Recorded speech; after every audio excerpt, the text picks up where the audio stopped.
Long before the Spaniards discovered the Philippines, sultanates existed in Mindanao. These communities refused to be governed by Spain. That didn't stop Spain from including the Sultanate of Sulu in territories ceded to the United States after losing the Spanish-American War. Muslim resistance continued under the Americans. Tensions culminated in the Battle of Buddaho in Jolo. 1,000 Moros fought American troops. Only 6 survived. Tausugs fought American soldiers again in Budbagsak. The fight lasted. Massacre gave birth to rebellion. It inspired university professor Nur Miswari to form the Moro National Liberation Front, or the MNLF. In 1974, fighting erupted after army troops stopped the MNLF from hoisting their flag in Jolo. A 2-day battle ensued. The center of Jolo was burned down and 20,000 died. War came to Mindanao.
Ang probinsya ng Sulu ay matatagpuan sa pagitan o gitnang pulo ng Basilan at Tawi-Tawi.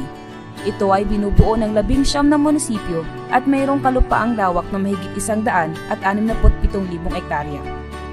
Ayon sa census taong 2010, ay mayroon ng mahigit 711,000 kataong naninirahan sa probinsya. Ang pangunahing tribo ay mga Tausug, kung saan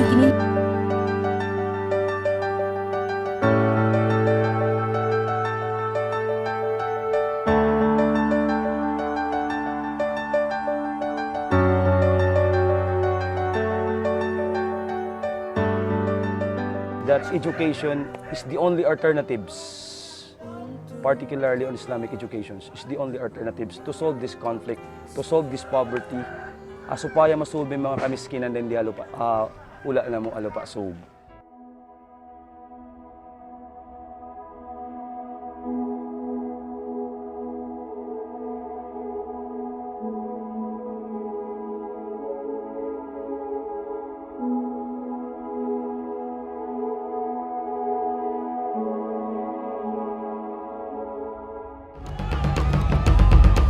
He's been accused of having links to death squads and vigilante killers. Now the 71-year-old firebrand mayor is set to become the next president of the Philippines.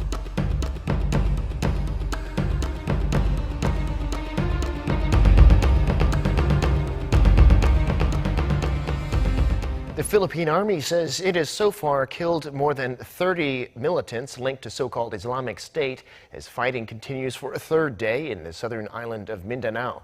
The island's been under martial law since Tuesday, and thousands of the residents in a besieged city have been evacuated. Noaram reports.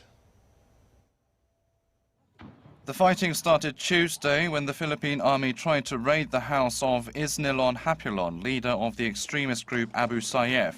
However, the troops' failed attempt to capture Hapilon, who is on the FBI's most wanted list, set off a violent backlash as a militant group known as the Mauti started firing back. The chaos prompted President Rodrigo Duterte to declare martial law in the country's second-largest island, and he is now considering expanding it nationwide. This is the reality in Marawi City. While elite forces move to close in on the enemy, they're also rescuing residents trapped inside the combat zone. These women and children, rescued by the Army Scout Rangers, are one street away to safety, trapped by enemy snipers engaging the troops.